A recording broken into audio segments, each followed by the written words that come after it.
Hey y'all, hey! Welcome to Kiki with LELE, and I'm your host, Aaliyah Renee. Let's get started. Let's go over to the snack corner and see what we have.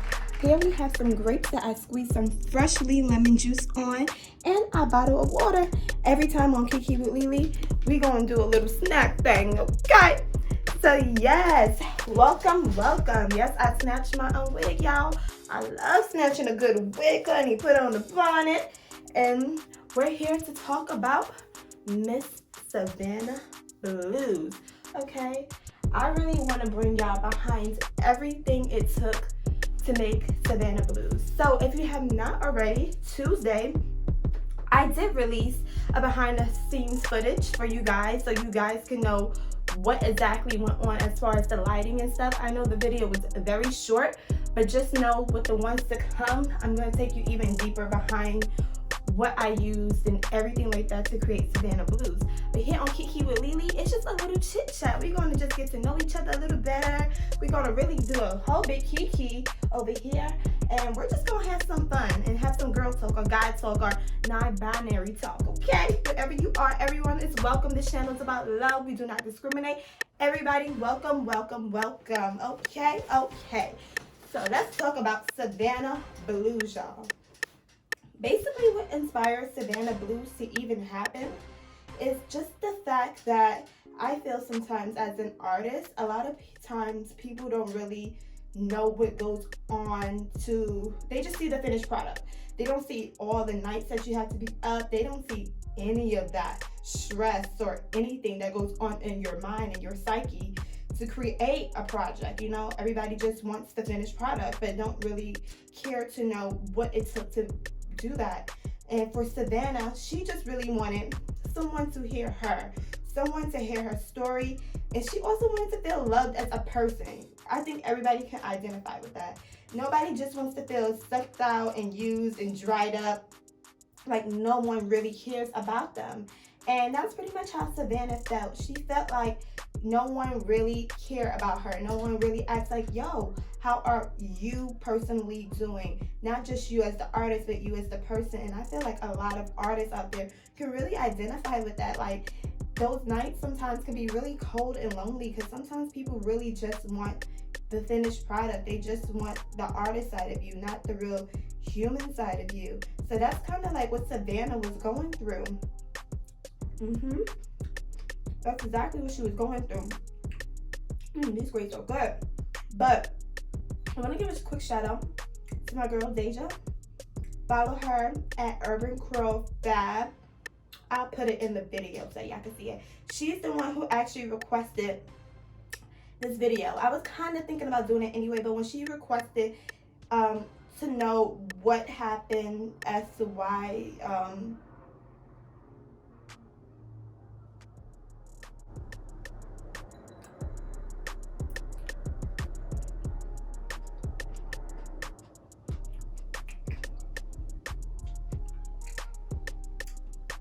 airplane noise. When she requested to know exactly why it happened or why I decided to write this, I said, you know what, let me just make a video for you guys because maybe somebody else has this question as to what really inspired this video. And honestly, if I can be quite frank, I sometimes identify with Savannah, you know, wanting people to really understand and care about who I am as a person and not just who I am as an artist. You know, sometimes in life, and probably other people besides artists can probably identify with not really knowing who really truly cares about them in their corner. I'm quite sure a lot of people have felt used before, and me myself included. I definitely felt like I was in situations where I felt really used, like the person just didn't really care about me. They just liked a certain side and didn't want to get to know all of me. So, you know, that's really what inspired it. And also, let me tell you guys, this happened after Savannah Blues was already out. I finally got to watch the Judy Garland movie, right? Renee, girl, I know you're probably not watching this, but maybe in the future you are. Hey, Renee, yes, you did that, girl. You really, really did that. I was like, you was giving me life in Judy. Anyways, they have a Judy Garland movie that came out in 2019, y'all. And let me tell you, Renee acted her ass out. Yes, girl, you acted. That's how you act, y'all. It's supposed to look natural. It's supposed to look like you're not acting. It's supposed to look like the camera not there. She did that. And exactly the way she portrayed Judy Garland is pretty much what a lot of artists feel like, who really cares about me, the person, and not just Judy Garland. You know, in the example of Judy, it was like a lot of people were mesmerized about her because it's like, oh my God, it's Judy Garland, it's Judy Garland, it's Judy Garland, like it's fucking Judy Garland. But a lot of people didn't really take the time to really love her and appreciate her as a person, not just as the image, you know, of this great, iconic singer and actress, you know? And that's really how Savannah felt. And like I said, I already put out Savannah Blues before I even got to see Judy. So it wasn't like based off of that, but when I seen it, I was like, yes, this is what I'm trying to say. It's like, and you, sadly, you see it in a lot of celebrity artists too. A lot of artists that go on to a better place, to say the least. The S word, I know we're probably not allowed to say that here on YouTube, but decide to, you know, do certain things so their body is no longer present on this earth. And that's really, really unfortunate. A lot of times those people feel like they really don't have a good support system or anybody that's really in their corner, because there are some people that's just after that, you know, just wanting to be around somebody who has a certain light or spark. And I don't feel you have to be famous to have that happen to you. You know, you could, whether you're an artist or you have a different professional field, doesn't matter what field you're in. If you have that thing, that X factor, that glow, that light about you, you are going to attract so many different types of people. You know, you don't always just attract positive people because you're a positive person.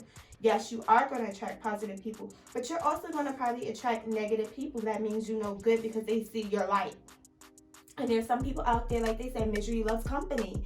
They're going to either want to try to dim your light, or sometimes unintentionally, they probably just want a piece of what you have. They want to experience like your light, your glow, your shine. They want that. So you just got to be careful. I know this went somewhere totally different, but side note, you just got to protect your energy and protect your surroundings, because like I said, not all the time positive people attract positive, good energy. Sometimes you're going to attract negative energy, people who just want to be around you because they see you have that glow and that shine. And that's how Savannah felt. Like, it'll be like a bunch of people around her who just wants to be around her, wants to be near her, but don't really mean her no good, don't really care to ask her about what she experienced. And if you watch Savannah Blues, you know that the thing she really wanted to talk about was, because she is a 1950s singer, so she has seen some things, okay? This is America. She's seen some things as a black woman, okay? We're not going to erase the past like it ain't happened, because it happened. So for her, it was more so of speaking her truth, you know? Can you imagine for a black person in America during that time when the civil rights movement is pretty much about to really start, okay? And the thing that prompted the civil rights movement, as some people may know, some people may not know, was Emmett Till. If you don't know who Emmett Till is, please Google it, because words cannot describe that horrific event. And with Emmett Till's mother, I believe her name was, I think it started with an M. I will name it. I'll put it across the screen. She had to deal with, to see her son in that condition, to smell her son in that condition. Horrific, okay? And that's just one person. There, I'm quite sure, was so many other cases, so many other stories like Emmett Till during that time. So for Savannah, living in that, breathing in that, seeing that America, being in that America, not only as a black person, but as a black woman, the amount of fear in her, but she just wants to be free. That's all she wanted was freedom and to speak her mind, to speak her truth, to speak what she saw.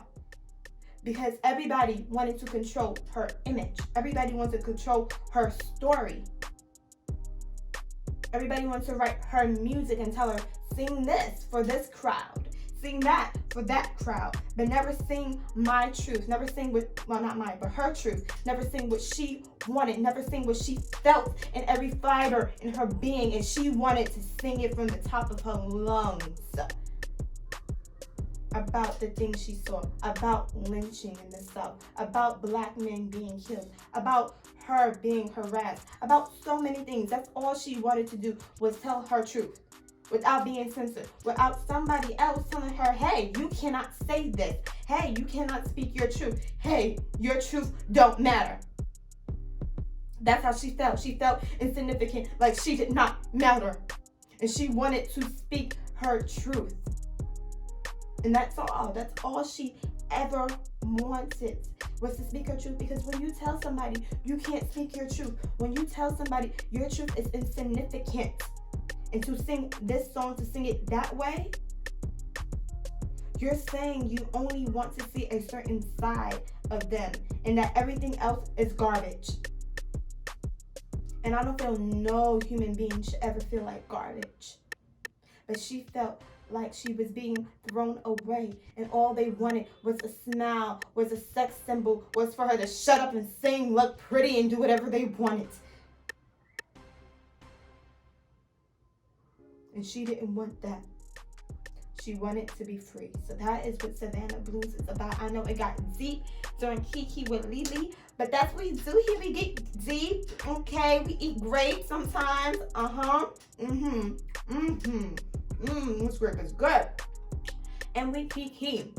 So I want y'all, please y'all, you see down there in the comment box, leave your questions, okay? Leave your questions. I will definitely answer your questions if you feel like anything in here was not answered, or if you can relate. Come on, y'all. I want to talk with y'all. I want to Kiki with y'all. So please comment anything, whether it's a question, whether it's, girl, I feel you, girl, I be going through the same thing at my job. I be like, girl, what? You be like, yeah, girl. Just comment it. We can go back and forth and Kiki, honey. Yes. And for next month, when we do bring back Short Scene Saturday, please, when I bring it back, please leave questions in the comment box, okay? Post a question just so when I do start to record Kiki with LELE, I can get to those questions for you too. So I basically know what I'm going to say, but you may have a different question than what I was going to say. So please leave any questions once I bring back Short Scene Saturday. And when I film Kiki with LELE, I will put those questions in there and give you a shout out. So please, thank you for coming and supporting me. Please share this with your friends, with your family, with whoever you want. Share with your enemies. Shit, they may get something out of it. Share it with, that was a burp. Share it with every single person you know. Thank you so much, guys, for the support. I love you all, and good night. Well, technically it's like the evening, so good evening. Yes. Later, guys.